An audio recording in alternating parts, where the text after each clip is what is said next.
Graça, paz e misericórdia da parte de nosso Senhor Jesus Cristo. Bem-vindo a você que nos acompanha aqui neste canal para mais uma Escola Bíblica Dominical. Estaremos comentando a lição de número 4 desse primeiro trimestre do ano de 2025, onde estamos aprendendo sobre heresiologia, em defesa da fé cristã, combatendo as antigas heresias que se apresentam com roupagem nova. O nosso comentarista é o nosso querido pastor e mestre, pastor Ezequias Soares, pastor presidente da Assembleia de Deus na cidade de Jundiaí. Esse que vos fala é o pastor Antônio Dias, somos aqui de Americana e já convido a você, se ainda não for, se inscreva no canal, comente, compartilhe e nos ajude a levar a palavra do Senhor Jesus até aos confins da terra. E não se esqueça também de ativar notificações para que receba você as notificações quando postarmos um vídeo novo. Pois bem, a lição de hoje é sobre a Trindade. A Trindade.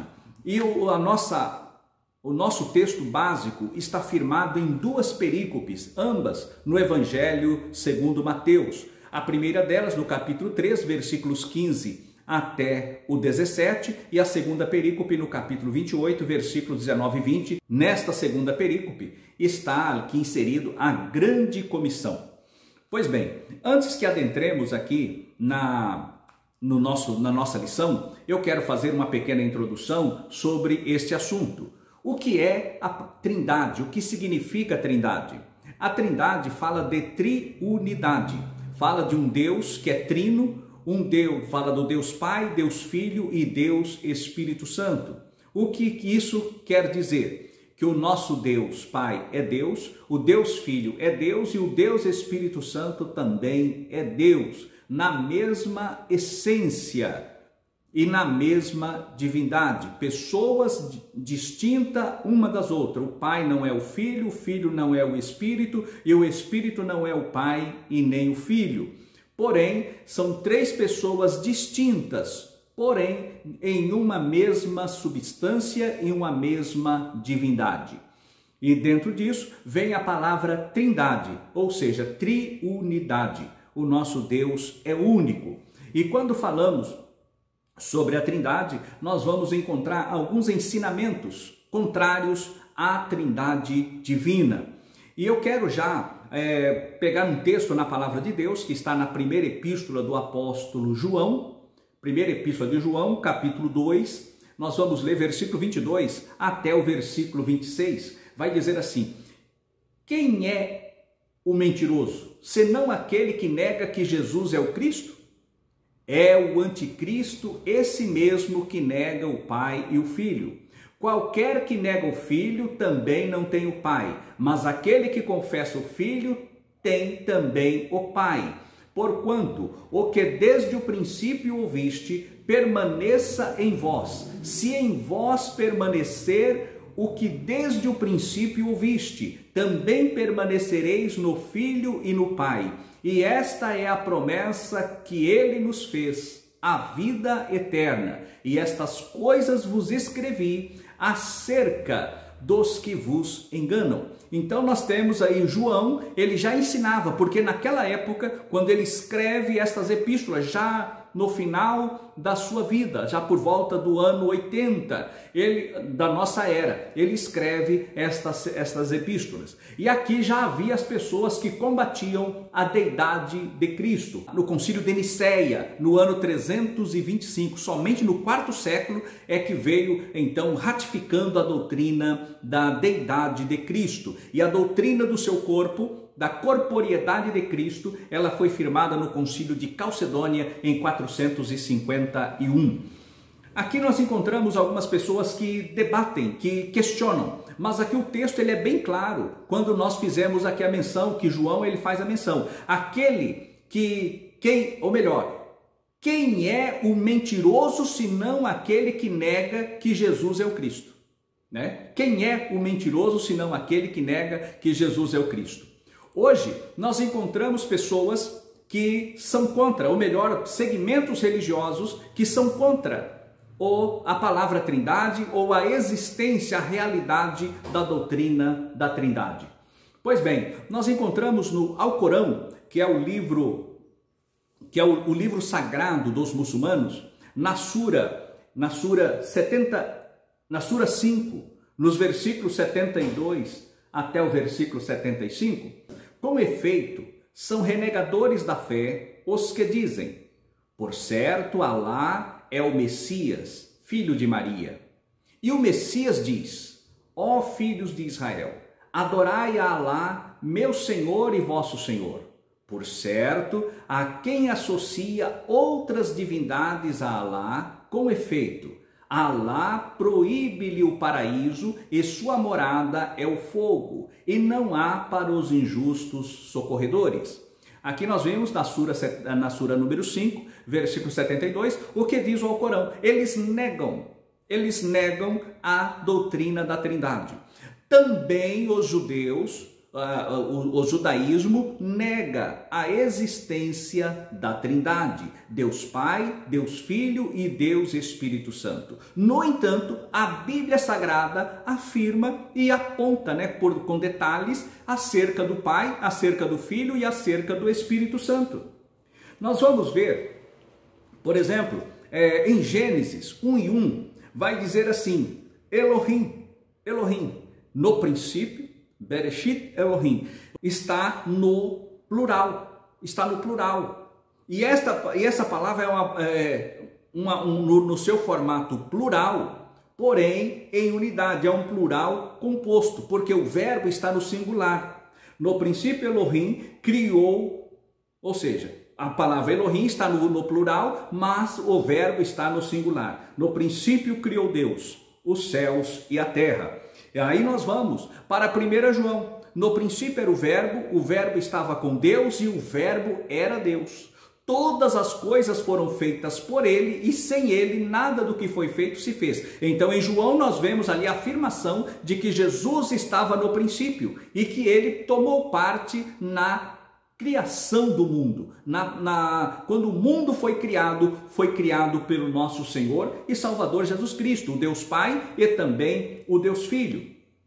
Nós vamos ver em em Gênesis 2:26, a mesma expressão, Elohim, fala de um Deus plural. Desçamos, e façamos o homem. Está também no plural, o verbo está no plural. Façamos o homem, a nossa imagem conforme a nossa semelhança. Também Gênesis 22 vai falar também no plural, Elohim. Gênesis 11:7 vai falar de Babel. Desçamos e confundamos a sua língua. Também nós vamos ver em 11:8, Gênesis 11:8, também ali a expressão ela está apontando para uma pluralidade de pessoas. Agora, olha só o que diz Isaías, capítulo 7 e o versículo 14. Quando o profeta ele chega diante de Manassés, fala: pede um sinal, em cima no céu e embaixo na terra. E ele fala: não vou tentar a Deus. Nós fizemos menção isso na lição anterior, quando falamos da encarnação do verbo. E vai dizer o seguinte: porque uma virgem conceberá e dará à luz um filho, e o seu nome será Emanuel, que quer dizer Deus conosco. Apontando para quem? Para o Filho como Deus conosco, Emanuel. Aí nós vamos, um dos pontos que é bastante confrontado, principalmente pelo povo judeu, que eles apresentam essa expressão para negar a Trindade. Assim diz o Senhor, Rei de Israel, seu Redentor, o Senhor Deus dos exércitos: eu sou o primeiro, eu sou o último, e além de mim não há Deus. Deus é o único Deus. Ou melhor, aqui é Isaías 44:6. Em Deuteronômio 6:4 está: ouvi, ó Israel, o Senhor nosso Deus é o único Senhor. Então, aqui nós vemos muitos questionam, e tentam confrontar a doutrina da Trindade com base aqui no chamar de Israel, que é Deuteronômio 6:4. Porém, nós vamos ver na Bíblia Sagrada que há expressões que são referidas a Deus como Deus, ao Filho, o nosso Senhor Jesus Cristo, como Deus, e ao Espírito Santo também como Deus. Por exemplo, nós temos ainda aqui uma explicação que eles são iguais, Deus Pai, Deus Filho e Deus Espírito Santo. Eles são iguais na sua eternidade, são incriados, onipotentes, onipresentes, oniscientes, são atributos da divindade. Então não existe, por exemplo, falar que o Espírito Santo ele não é eterno, ele não é criado, ou que o Senhor Jesus não é eterno, ou que o Pai não seja eterno, mas os três são eternos, são onipotentes, são incriados, onipresentes e são também oniscientes. E olha o interessante, nós temos aqui na nossa lição, no tópico primeiro, vamos entrar no tópico primeiro para melhor compreensão, como a Bíblia apresenta a Santíssima Trindade. Olha só, Trindade e o monoteísmo judaico-cristão.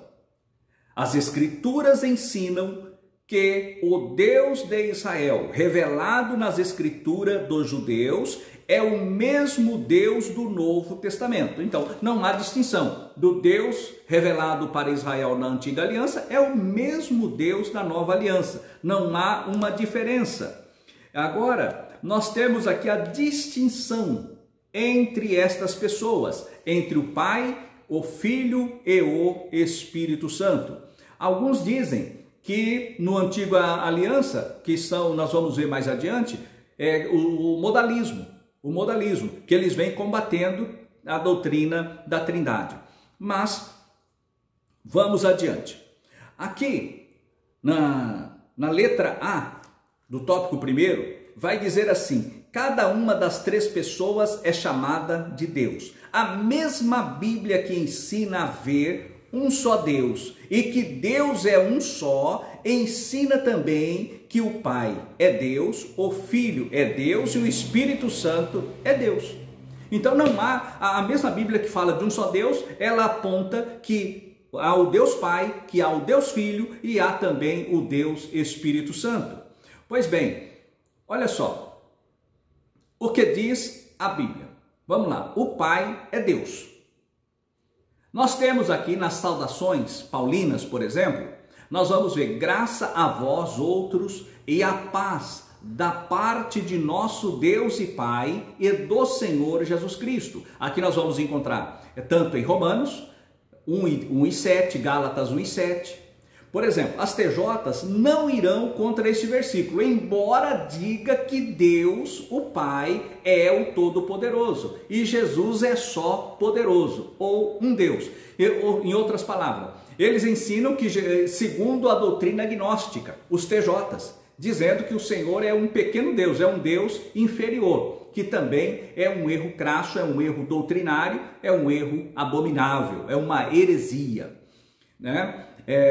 O termo Deus poderoso nós vamos encontrar em Isaías capítulo 9, versículo 6. Era um título recorrente para Jeová no Antigo Testamento. Não é considerado, essa expressão não é considerada pelas testemunhas de Jeová. Desta forma, quando Deus ele se apresenta para Moisés, por exemplo, quando ele vai se apresentar a Moisés, para chamá-lo, né, para trazê-lo para aquela missão que era resgatar Israel lá do Egito, ele vai dizer, Moisés pergunta: e se me perguntarem quem foi que me enviou? Qual é o teu nome? Aí o Senhor vai dizer a Moisés: o eu sou me enviou a vós. Você vai dizer: eu sou o que sou. E o eu sou me enviou a vós. Então, ele vai dizer isso, ele vai falar isso lá diante de Faraó. Ele quer saber quem é que mandou. Ele vai falar: o eu sou me enviou. O eu sou, o Deus Todo-Poderoso, eternamente subsistente, incriado, o nosso Deus Todo-Poderoso. E o interessante é que Deus usa essa expressão para si próprio. E foi traduzido para o grego, né, para a Septuaginta, dizendo: eu sou o que sou. Ego eimi. E o interessante é que Deus é Deus, não há dúvida quanto a isso, mas o Senhor Jesus, ele se apresenta também como Deus. Nós vamos ver no Evangelho de João que por 7 vezes o Senhor Jesus se apresenta como eu sou, ego eimi. Por exemplo, em João 6:34, ele usa essa expressão, ego eimi. João 8:12, João 10:7, João 10 e 11, João 11, 25, quando ele diz eu sou a ressurreição e a vida, 14 e 6, quando diz eu sou o caminho, a verdade e a vida, e no capítulo 15, versículo 1, ele fala eu sou a videira verdadeira. Então o Senhor vai dizer por 7 vezes no Evangelho de João, dizendo ego eimi, eu sou o que sou. Eu sou o que sou, uma expressão que era utilizada para Deus Pai, e o Senhor Jesus ele utiliza para si próprio, e isso incomodava os fariseus, isso incomodava os religiosos da sua época, que não aceitava a sua deidade. Então nós temos aqui que Deus é Deus, que o Filho é Deus, e no Novo Testamento nós vamos encontrar também que o Espírito Santo é Deus, que o Espírito Santo é Deus. Onde nós vamos encontrar estas expressões que o Espírito Santo é Deus? Por exemplo, nós temos aqui uma passagem,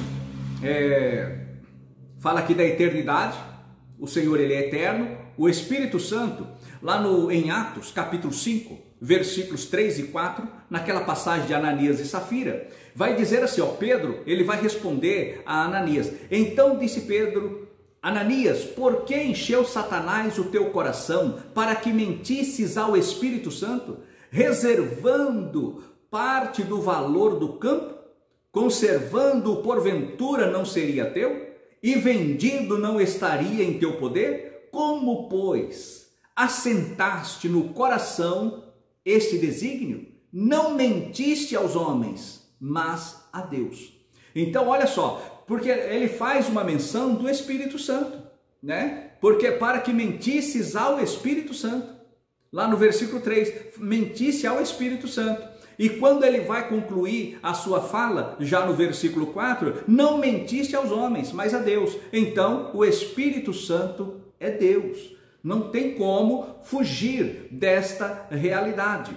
Agora, se nós podemos encontrar ainda a outra expressão em Atos 8 e 29, Hebreus 7, 3, 7 a 11, tem várias passagens que vão apresentar o Espírito Santo como Deus.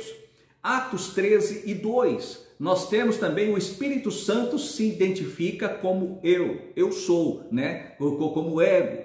Ele vai apresentar como se fosse, como Deus se apresentou, como Jesus se apresentou, e também o Espírito Santo em Atos, capítulo 13 e o versículo 2, quando ele chama, separai-me, disse o Espírito, separai-me a Barnabé e a Saulo para a obra que eu os tenho chamado. Nós vamos ver na Assembleia em Jerusalém, ali pareceu bem ao Espírito Santo. Então o Espírito Santo ele falou naquela Assembleia, ele colocou naquela Assembleia como Deus, aquele que está com a igreja. Então nós temos aqui o Espírito Santo e há vários nomes que podem ser ainda atribuídos ao Espírito Santo. Por exemplo, vai falar das emoções, o Espírito Santo como pessoa nas suas emoções. 1 Coríntios capítulo 12, versículos 9 até o 11. Vai falar da sua vontade, vai falar das emoções, Efésios capítulo 4, versículo 30. Não entristeçais. Na mente, vai falar na 1 de Coríntios capítulo 2, versículo 10 e 11, Romanos 8 e 27, vai falar da mente de Cristo. Ele intercede, Romanos 8 e 26, pode-se mentir a ele, não se pode mentir a ele, Atos 5 e 3, pode ser blasfemado, Marcos capítulo 3 e o versículo 29 e o 30, ele comanda, Atos 13, versículo 4, Atos 16 e 6, então aqui passagens que mostram o Espírito Santo na sua atividade como Deus. Então não há dúvida quanto à deidade do Espírito Santo, a deidade de Cristo e a deidade do próprio Pai. Então, o Espírito Santo é igual ao Pai e também igual ao Filho. Tanto é que no batismo, como faz parte aqui o nosso texto áureo, vai dizer assim, portanto, ide fazer discípulo de todas as nações, batizando-as em nome do Pai, do Filho e do Espírito Santo. Então, isso mostra a deidade do Pai, do Filho e do Espírito Santo. Outra premissa que nós temos aqui, que são pessoas distintas. O Pai não é o Filho não é o Pai e nem o Espírito. E o Pai, além de não ser o Filho, também não é o Espírito. E o Espírito também não é o Pai e não é o Filho. São pessoas distintas. Tem um texto aqui, João 1:1. No princípio era a palavra, ou o verbo. E o verbo estava com Deus. Estava com Deus, e o verbo era Deus. Olha só o interessante, ele estava com e ele também era o próprio Deus. Aí nós vamos, outra passagem que nós temos aqui, várias citações, não dá para citar todas em razão do nosso espaço, pela exiguidade do tempo, pela exiguidade do espaço. Aqui nós vemos então, podemos mostrar que essa questão da Trindade, ela foi revelada no Novo Testamento. Aquilo que vinha no pinçado lá no Antigo Testamento, no Novo Testamento, ela foi totalmente revelada. No tópico 2 da nossa lição, vai apresentar as heresias contra a Trindade. Aí nós vamos encontrar a questão das heresias. O que são as heresias? São aquelas pessoas, aquilo que fere uma doutrina fundamental. A doutrina da Trindade é uma doutrina fundamental porque, já pelas razões já expostas anteriormente, o Pai é Deus, o Filho é Deus, o Espírito Santo é Deus, porém há um só Deus. É uma unidade composta, como o nosso comentarista, ele vai colocar aqui, o pastor Ezequias, ele vai dizer, né, aqui logo no início da nossa lição, ele vai dizer que essa expressão aponta para uma unidade composta. Erode, uma expressão de uma unidade composta, que está lá, uma referência em Deuteronômio capítulo 6 e o versículo 4. Pois bem, aí essa doutrina unicista, eles apontam também que são uma das qualificações delas é o modalismo. Vai dizer que no Antigo Testamento foi o ministério do Pai, depois veio o ministério do Filho e agora o ministério do Espírito Santo. Que o Pai que Deus se apresentou como Pai no Antigo Testamento, veio como Filho ali no Novo Testamento, na sua obra vicária de morte e ressurreição na cruz do Calvário. Era o Pai que estava ali na pessoa do Filho. E agora, quando desce o Espírito Santo no Pentecoste, é também Deus que veio na forma do Espírito. Isso é o chamado o modalismo, modos diferentes de agir de Deus. E fala do unicismo. O unicismo é de origem de Cibélio, ou seja, o mesmo que sibelianismo. Cibélio, ele ensinava, a base do unicismo é o seguinte: o unicismo não nega a deidade absoluta do Filho e nem a do Espírito Santo, mas negam a Trindade, pois confundem as pessoas. Então, aqui está a base da heresia. E o Senhor Jesus, diversas vezes, ele mostra, como já citamos aqui, ele na condição como se fosse igual ao Pai. Ele diz: eu e o Pai somos um. A unidade inseparável do Pai, Filho e do Espírito Santo. Por que inseparável? Porque o Pai é o Pai, o Filho é o Filho, o Espírito Santo é o Espírito Santo, mas os três são um. Na primeira epístola de João, no capítulo 5, eu quero ler a partir do versículo 5, vai dizer assim: quem é que vence o mundo, senão aquele que crê que Jesus é o Filho de Deus? Versículo 6. Este é aquele que veio por água e sangue, isto é, Jesus Cristo, não só por água, mas por água e por sangue. E o Espírito é o que testifica, porque o Espírito é a verdade. Está falando do Pai, está falando do Filho e está falando do Espírito.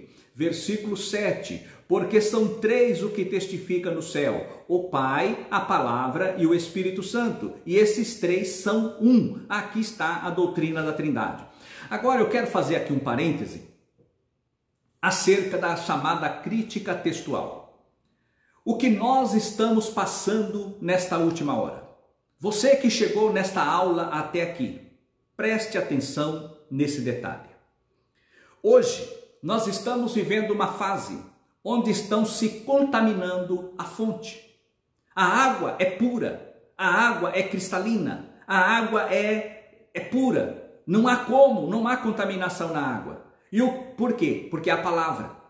E o que estão fazendo agora as sociedades bíblicas, as grandes produtoras, né, distribuidoras de Bíblia, estão colocando, tirando, dizendo que o texto crítico, usando o texto crítico para combater essa expressão que está aqui em João, principalmente no versículo 7, dizendo que não consta dos manuscritos antigos. Só que esses manuscritos que eles falam são apenas 4 manuscritos totalmente confusos, entre um e outro, eles não batem um com o outro e foram achados numa região onde se era colocado o lixo na biblioteca de Alexandria. Logo, esse texto é a parra brava. É a parra brava que está sendo colocada na panela. Tem veneno na panela. As pessoas estão procurando tirar a credibilidade da palavra de Deus. E um dos objetivos é tirar a severidade de Deus, porque Deus, ele é severo. O nosso Deus, ele é amor, mas a Bíblia vai dizer lá em Hebreus que ele é fogo consumidor. Quando Paulo ele tem um encontro com Cristo, lá em Atos dos Apóstolos, capítulo 9, o versículo 5, ele vai dizer: duro para ti é recalcitrar contra os aguilhões. E o que esse texto crítico, o que essas Bíblias modernas estão fazendo? Tirou, duro será para ti recalcitrar contra os meus aguilhões. Extraíram esse texto, porque o nosso Deus é um Deus de amor, mas o amor de Deus é manifesto na sua correção também, porque aquele que não corrige não ama, é o que a própria Bíblia nos ensina. Fechando aqui esse parêntese, então nós vemos aqui que a palavra de Deus, né, aqui nós encontramos a questão da Trindade bem explícita aqui em João, e versículo 8, e esses três que testificam na terra, o Espírito, a água e o sangue, e esses três concordam num. Glórias a Deus. No tópico 3 da nossa lição, no tópico 3, vai dizer unicismo, uma heresia antiga na atualidade. Aqui o nosso comentarista, ele vai focar o seu argumento no que estão fazendo hoje, utilizando a música para impregnar esse ensinamento doutrinário. E aqui é uma menção em João capítulo 17, o versículo 3, e a vida eterna é esta, que conheçam a ti só, por único Deus verdadeiro, e a Jesus Cristo a quem enviaste. Essa passagem mostra que a salvação envolve duas pessoas distintas e que esse conhecimento não é cognoscível, mas místico, espiritual, que implica comunhão, fé, obediência, adoração. Conhecer a Deus é o mesmo que conhecer a Cristo em virtude, unidade de natureza do Pai e do Filho. Jesus disse que ninguém conhece o Filho não conhece o Filho sem o Pai, e vice-versa. E ninguém conhece o Pai senão através do Filho. E quando nós chegamos ainda em Atos dos Apóstolos, capítulo 20, o apóstolo Paulo, ele manda chamar os anciãos lá de Éfeso e vai falar para que eles tomem cuidado com a igreja de Deus, que ele resgatou com o seu próprio sangue. A igreja de Deus, que ele resgatou com seu próprio sangue. Sangue de quem? De Deus. Porque eu já vi alguns ensinando que o sangue de Cristo foi o sangue judeu, foi sangue do povo judeu. Mas não, a Bíblia está dizendo que foi sangue de Deus. E aqui em João, como nós lemos, esse sangue de Deus, ele testifica na terra. E quando ele foi transpassado pela lança do seu lado, saiu água e saiu sangue. Ele teve um corpo, não era igual ao nosso. A Bíblia vai dizer semelhante. O que é semelhante não é igual. Semelhança é uma coisa, igualdade é outra. Então ele veio semelhante à carne do pecado, para que na carne condenasse o pecado na carne. A sua carne não estava contaminada e nunca foi contaminada pelo pecado. Ele foi gerado direto no ventre de Maria, e assim como Adão foi feito alma vivente, o nosso Senhor nasceu Um corpo, mas um corpo em uma carne que não estava contaminada pelo pecado. Ele não pecou, mas ele se fez pecado. Ele se fez por nós, para levar as nossas culpas, o inocente, o justo pelos injustos, o inocente pelo culpado. Então o Senhor tomou o nosso lugar lá na cruz do Calvário, para que pudéssemos ter a salvação, para que pudéssemos ter a vida eterna. Então a salvação, ela é obra da Trindade divina. É obra da Trindade, do Pai, do Filho e do Espírito Santo. Quando nós olhamos lá no versículo 2 do Gênesis 1 e 2, nós vamos ver que a terra estava sem forma e vazia, mas o Espírito Santo, lá no hebraico, vai dizer, chocava como pomba sobre a face das águas, pousava ali como pomba. Então havia uma esperança. A terra havia trevas, a terra não tinha forma, a terra estava vazia, mas havia esperança. O Espírito Santo era a esperança. E hoje o Espírito Santo está conosco. Jesus disse, eu vou enviar outro Consolador, porque ele era Consolador também. Não é apenas o Espírito Santo, o Senhor Jesus também é o Consolador. Eu enviarei outro Consolador para que esteja convosco todos os dias até a consumação dos séculos. Mas quando ele vai subir, ele fala, eu estarei convosco todos os dias até a consumação dos séculos. Então, aonde o Espírito Santo atua, o Pai atua, o Filho atua, a Trindade atua. E é por isso que somos batizados em águas, por imersão, e em nome do Pai, do Filho e do Espírito Santo. Que Deus nos abençoe, que Deus nos guarde e nos dê sempre da sua graça. E até a próxima lição, se Deus quiser. Amém.